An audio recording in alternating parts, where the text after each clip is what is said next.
Et salut tout le monde, c'est MT, j'espère que vous allez bien, car aujourd'hui dans cette vidéo, on va tout simplement parler accessoires PC. Alors vous avez déjà peut-être monté votre PC, vous avez peut-être envie à ce moment-là soit de l'améliorer ou tout simplement de pouvoir vous équiper pour pouvoir faire un entretien sur ce dernier. Et ben je vais vous présenter pour moi un top 10 des accessoires à l'heure actuelle pour avoir finalement dans son setup, mais vraiment dédié à son PC, ou tout simplement des accessoires pour le PC en lui-même que vous pouvez appliquer lors du montage ou après au fur et à mesure des mois et des années finalement qui passe en fonction de votre usage. Bref, si ce type de vidéo vous plaît, n'hésitez pas à me le dire directement en commentaire, à mettre un pouce bleu et puis à vous abonner en activant la cloche de notification pour être au courant de toutes les prochaines vidéos. Ça m'encourage énormément à vous produire du contenu et puis à le diversifier aussi. N'hésitez surtout pas. Et puis ce que je vous propose, c'est de vous servir votre meilleur petit café des familles, vous connaissez, et je vais vous présenter les différents accessoires de ce top 10 pour votre PC. Mais avant d'attaquer dans le vif du sujet, cette vidéo est sponsorisée par le partenaire de la chaîne qui est VIP Sidiki. Donc si vous connaissez déjà ce sponsor, je vous laisse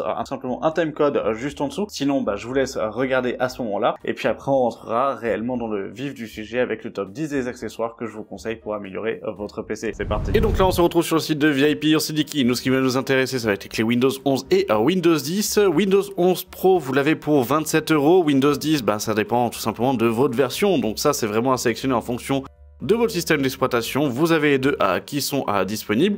On revient sur Windows 11 Pro parce que c'est celle que j'ai besoin. Elle est à 27 €, mais avec le code MHT18, MHT18, je le précise, vous avez 25% de réduction. Ça vous fait la clé à 20,25 €. Moi, je vais passer par PayPal pour la partie paiement. Vous le voyez, c'est effectué assez rapidement. On va directement se retrouver dans le centre utilisateur, afficher la clé, puis obtenir la clé. Là, vous avez votre clé d'activation. Pour ce faire, après, on va directement dans les paramètres d'activation de Windows. Vous allez faire ajouter une clé pour vous. Moi, je la modifie pour ma version.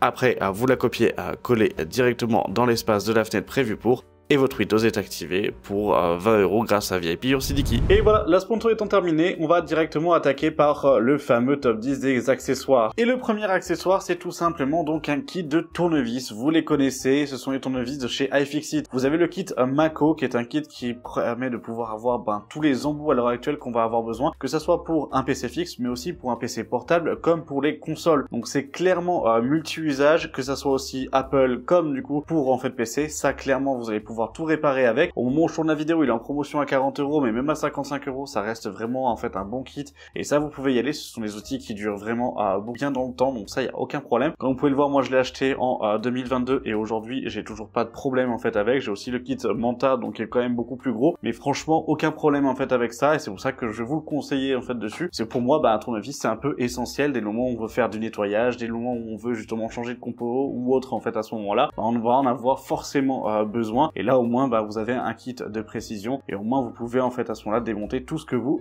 voulez. C'est un kit de 64 embouts. Franchement, il y a de quoi faire. Deuxième accessoire, et là c'est beaucoup plus dans le cadre d'un entretien pour des personnes qui vont avoir des montages un petit peu plus réguliers ou autres. C'est une boîte de vis. C'est bête à dire, mais des fois on va perdre la boîte initiale en fait de son PC ou de son boîtier, ou à ce moment-là on va perdre presque toutes les vis. Là au moins vous avez une boîte, ça coûte 12 €, donc c'est vraiment pas très cher, mais au moins vous avez toutes les vis qui sont utilisées sur tous les PC à l'heure actuelle, que ça soit pour les entretoises de la carte mère, que ça soit des vis de CM, des vis du coup pour la M.2, vous avez donc des vis aussi pour la partie alimentation, pour la partie boîtier, pour la partie ventilateur. Bref, il y a vraiment tout. Pour 12 €, ça vaut quand même le coup. Là, vous avez de quoi quand même monter les PC sans aucun problème, mais au moins vous n'êtes pas dans l'embarras s'il vous manque une vis. Là, vous avez tout ce qu'il faut. Donc c'est vraiment ce kit là que moi je vais vous conseiller. Et comme vous pouvez le voir, après ça reste des vis qui sont noires. Vous avez la même version avec des vis blanches, mais je pense que le noir conviendra en fait à tout le monde. Et clairement, ça vaut vraiment le coup de finalement pas s'en passer, et que moi je considère que c'est limite indispensable. Dès le moment où on va commencer à trifouiller de façon un peu plus ardue finalement, on peut voir apprendre en fait la partie montage PC. Voilà, c'est quand même assez intéressant. On va rentrer dans le vif du PC cette fois-ci, dans la partie vraiment composants, et le premier composant que je vais vous conseiller, c'est un composant de chez Thermalright, et finalement c'est un hub. Alors c'est pas un hub classique, et pour ceux qui savent pas ce que c'est qu'un hub, finalement c'est une grosse multiprise, sauf que là vous avez une multiprise donc PWM pour la partie ventilateur, mais aussi une prise donc ARGB RGB. Au niveau de la partie prix, sur un hub que j'ai moi personnellement, que j'ai monté 3 ou 4 fois en fait à l'heure actuelle, que j'ai aussi sur ma table de bench et que je l'utilise sur la table de bench, parce qu'au niveau de la partie RGB, il peut être réglable avec n'importe quel logiciel, n'importe quelle carte mère. Donc là, on est tranquille, on a une compatibilité qui est quand même très ouverte pour ça. Et pareil, au niveau des ventilateurs, ça reste fidèle, le flux est bien géré. Vous avez une connectique SATA pour pouvoir en fait alimenter le hub directement sur son alimentation, une connectique qui va à la carte mère pour récupérer les informations donc en ARGB et en PWM. Et autant vous dire qu'on bride pas les ventilateurs avec ce type de produit. Donc même si ça fait un peu cher, qu'on va pouvoir en retrouver des moins chers aux alentours des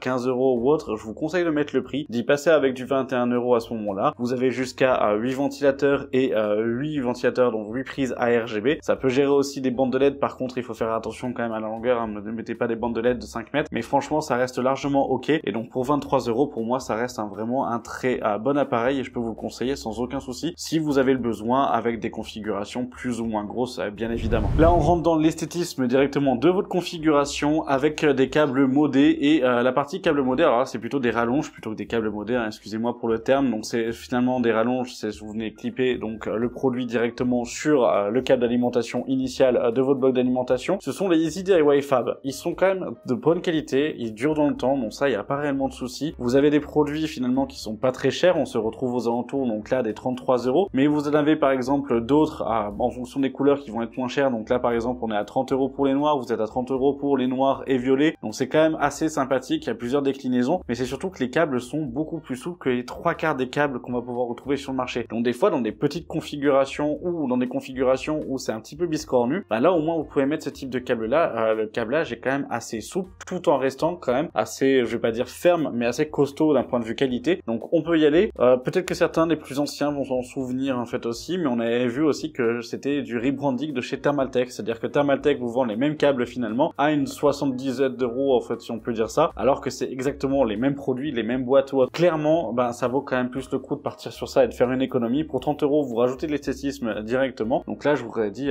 pourquoi pas en fait dessus, ça peut être intéressant pour améliorer finalement le côté visuel de votre machine. Et on reste toujours dans les câbles, et pour ces câbles là ça va être des cable combs, et ça c'est plutôt dans le cas où vous en avez pas sur votre alimentation, que vous avez une alimentation avec du câblage quand même prête, mais ça vous permet de pouvoir justement peigner vos câbles et avoir ce côté vraiment bien lissé, bien rectiligne en fait à ce moment-là, de pouvoir travailler et pousser finalement un peu plus votre configuration. Ce sont des cable combs qui sont eux donc quoi, des peignes pour câbles si on peut dire ça, qui sont donc à 6 €. Vous avez un set complet pour que ça soit du coup pour toute la partie PC, donc là vous pouvez vraiment vous faire en fait plaisir avec la partie gestion. C'est chiant à faire, franchement c'est chiant à placer etc. Pas parce que c'est dur, c'est juste qu'il faut être minutieux et prendre le temps de le faire en fonction du câblage, mais clairement ça peut valoir le coup juste pour pouvoir augmenter un peu le côté esthétique. Donc là pareil, ça peut être assez intéressant en fonction de ce que vous souhaitez avoir d'un point de vue visuel. Je trouve que ça fait toujours un peu plus propre finalement que le câble de base d'une alimentation classique, mais après ça c'est vous qui voyez, ça coûte 6 €, pas non plus énorme, mais au moins ça peut rajouter un bel effet dans votre config. Vous les avez en noir comme en blanc, vous l'avez là en fait avec le support de câble, donc là c'est à 6 €. Sinon vous avez ici des peignes donc de chez Cable Mode qui eux sont en métal si je dis pas de bêtises, donc là vous y gagnez aussi d'un point de vue visuel, on a un petit côté brillant satin qui se remet dessus, donc pourquoi pas. Par contre le prix, on est là par contre à 19 €, bon c'est quand même assez cher, et comme vous pouvez le voir ça varie quand même de façon globale aux alentours des 18 € à chaque fois, donc après c'est à voir en fonction de ce que vous souhaitez, mais ceux à 5 balles font très bien le taf aussi, ça reste du plastique de bonne qualité. Vous vous posez peut-être la question, est-ce que je peux mettre mon GPU à la verticale plutôt qu'à l'horizontale? Votre boîtier ne le propose pas, et ben là vous avez un kit adaptateur qui vous permet donc de chez Easy DIY Fab toujours, qui sont vraiment, et finalement la boutique en elle-même et la marque propose énormément de produits pour PC, surtout dans la partie modification, et ça reste fiable et de qualité aussi. Mais pour en revenir sur le produit, il s'agit tout simplement donc d'un support de carte graphique qui s'adapte à n'importe quel boîtier. C'est-à-dire que en fait là ce qui va se passer, c'est que vous allez tout simplement enlever donc toutes les équerres PCI que vous allez avoir au niveau de votre boîtier, vous allez le remplacer par en fait cette grosse équerre que vous avez à l'arrière à ce moment-là, et du coup après en décalé ça vous permet de pouvoir avoir votre carte graphique justement presque limite au centre de votre configuration, ou en tout cas un petit peu en décalé. Vous avez le riser qui est fourni, donc qui vous permettra de pouvoir connecter directement votre carte graphique, ce n'est pas à ajouter au prix de ce produit là. Comme vous pouvez le voir, il est à 62 €, sauf qu'à l'heure actuelle il y a un coupon qui le fait passer à 52,69 €, donc presque 10 € de réduction, c'est quand même pas mal. Et au niveau de la partie donc PCI et au niveau du riser, on est en PCI à 4.0, donc ça reste ok pour la partie compatibilité avec les dernières générations de carte graphique. Comme vous pouvez le voir, vous avez le câble HDMI par contre qui va rentrer directement dans la configuration. Bon, ça peut être un petit peu dommage d'un point de vue visuel en fait à ce moment-là, mais c'est surtout que vous pouvez pas y passer la main par l'arrière pour pouvoir l'enlever. Il faudra le passer, rentrer dans le boîtier, le faire, etc. C'est juste le petit côté, en fait, négatif de ce produit. Cependant, juste en dessous, il faut penser aussi, c'est que vous avez un pied qui permet de supporter aussi la carte graphique, ce que les 3/4 des supports à adaptateur n'ont pas, ou même au niveau des boîtiers, les 3/4 des boîtiers font tenir la carte graphique que en fait sur la face arrière du boîtier, et c'est tout. Donc autant vous dire que là c'est quand même plus agréable, notamment quand on a des grosses cartes graphiques qui pèsent un certain poids. Bah là ça peut valoir le coup. À 52 € ça fait une certaine somme, clairement pour l'option ça fait une certaine somme, mais vous payez le riser dedans. Des supports sans le riser vous allez retrouver aux alentours des 20 € en fait à ce moment-là, et dès que vous montez le riser c'est une trentaine à une quarantaine d'euros en fonction des marques. Donc autant vous dire qu'on s'y retrouve et qu'on est quand même sur un juste prix quand il est à 52 €. À 62 € ça fait un petit peu mal, mais ça reste ok d'un point de vue qualité, ça y a pas de problème en fait autour, donc vous pouvez y aller. Donc voilà, ça c'est dans le cas où vous souhaitez avoir votre carte graphique à la verticale plutôt qu'à l'horizontale. Je vous en ai parlé depuis tout à l'heure, Easy DIY.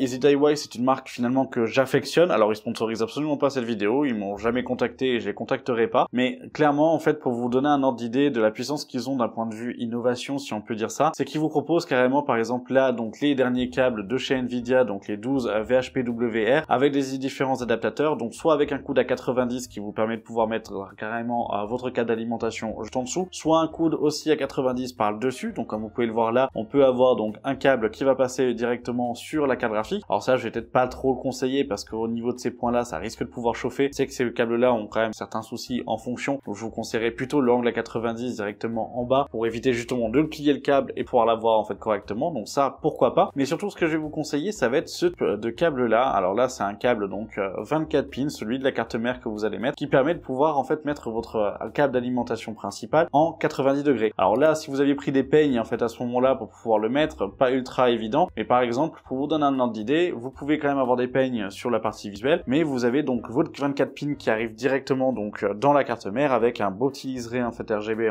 au-dessus qui peut être ajouté. Vous avez les mêmes versions sans liseré RGB. On est à 10 €, on est à 15 €, enfin 16 € pour la partie noire, 18 € pour la partie blanche. Ça fait peut-être un petit peu cher pour cette touche là, mais ça peut être agréable. Mais c'est surtout que d'un point de vue technique, et là je le vois donc d'un point de vue esthétique, mais surtout aussi d'un point de vue technique, il y a beaucoup de boîtiers où quand vous sortez votre 24 pins, il faut vraiment bien le tordre, etc. pour pouvoir le faire passer. Il n'y a pas beaucoup de place, notamment par exemple dans le 4000D ou même dans le 5000D en fonction des cartes mères que vous prenez ou autres en fait de chez Corsair. Bah, c'est vrai que c'est compliqué de pouvoir en fait à ce moment-là le placer, alors que là on peut juste le faire sortir par le trou qui est prévu, le rentrer dedans et c'est terminé. Donc c'est vrai qu'on n'a pas ce côté où je suis obligé de forcer finalement sur mon câble d'alimentation initial pour le faire. Ça facilite derrière le cable management. Pourquoi pas, c'est un petit accessoire qui est en plus esthétique en fonction de si vous aimez le RGB. Donc c'est pour ça que je me suis permis de vous le proposer. Autre câblage, et là c'est plutôt, et je vais plutôt en fait m'adresser finalement aux personnes qui ont des vieilles configurations mises dans des nouveaux boîtiers. Les 3/4 des nouveaux boîtiers, on a l'USB type C. Si aujourd'hui bah tu veux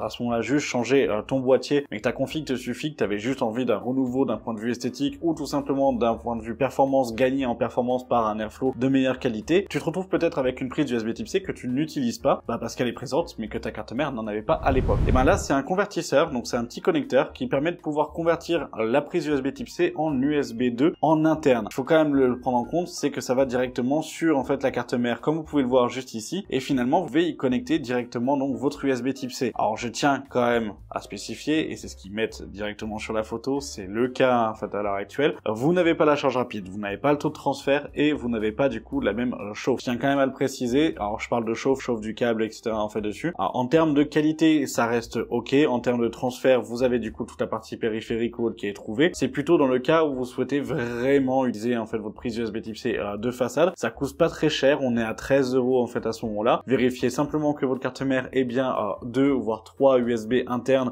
pour pouvoir en fait à ce moment-là l'équiper, puisque je suppose que si votre boîtier, vous avez aussi de l'USB 3 ou de l'USB 2 en fonction qui va se placer dessus. Si on prend les water cooling à ce moment-là en fait aussi aujourd'hui, bah du coup il y en a beaucoup qui vont être contrôlés par des petits contrôleurs annexes où vous allez avoir une prise USB à y mettre à l'intérieur, comme certaines cartes Wi-Fi secondaires. Donc c'est vrai que pour moi, il faut juste y faire attention à bien avoir 2 USB internes pour toujours en avoir un disponible et celui-là avec l'adaptateur. Par contre, c'est vrai que esthétiquement parlant, c'est pas ouf, mais il existe des rallonges USB 2 que vous pouvez en fait à ce moment-là utiliser et cacher ça à l'arrière de votre boîtier dans le cable management et juste avoir un câble. Vous ne perdez pas en transfert si vous dépassez pas les 20 cm de câblage pour l'USB 2 pour en fait la partie interne sur cet adaptateur là, donc vraiment que dans ce contexte là, mais sinon ça reste largement ok, donc vous pouvez y aller. Pourquoi pas, moi ça permet justement de pouvoir vous poser cette alternative en termes de conversion. Là on s'attaque à un produit qui va quand même être sensible, qui va être mettre dans le dur. Il s'agit donc des cadres de contact pour CPU. Alors vous l'avez pour AM5 et vous l'avez pour Intel directement, donc pour des LGA 1700. C'est des produits que je vous ai déjà d'ailleurs testé sur la chaîne principale il y a quand même quelques mois maintenant,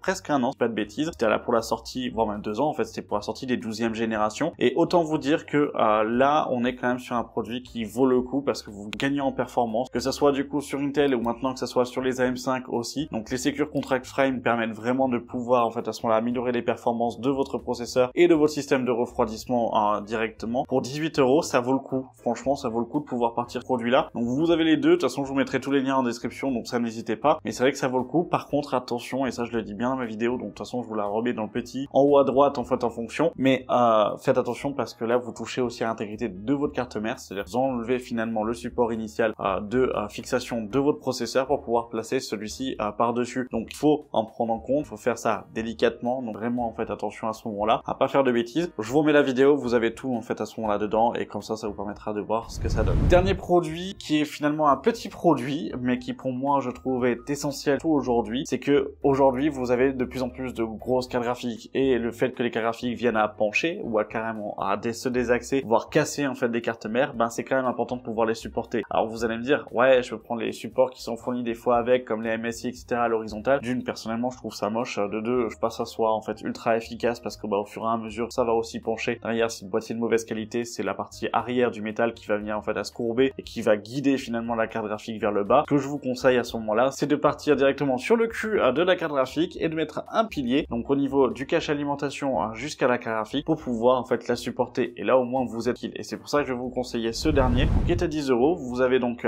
deux supports sur les tailles. Celui-là il fait jusqu'à 12 cm. C'est une vis. Donc vous avez en haut le tampon qui permettra de venir se caler sur la carte graphique. Vous avez la vis entièrement en fait en bas. Une autre petite vis qui va venir elle faire l'effet de blocage à ce moment-là de cette dernière. Et le petit pilier qui vient lui se poser donc sur le support cage alimentation, de la cage alimentation. Donc comme ceci. Et franchement, ben pas moche, d'accord. Il y en a beaucoup qui vont trouver ça moche, etc. Moi personnellement, ça vraiment du coup en fait affine. Il n'y a pas réellement en fait dessus. Et franchement, c'est quand même assez intéressant de pouvoir voir justement ce type de produit là, en sachant que ben ça s'adapte à les boîtiers. Vous avez différentes tailles qui sont présentes dessus. Donc vous pouvez y aller en fait à mon sens, ça reste ok. Et pour 10 €, ben ça peut vous sauver une configuration et surtout que ça pourra aussi venir dans le temps. Donc là, vous pouvez y aller en fait sans trop de soucis.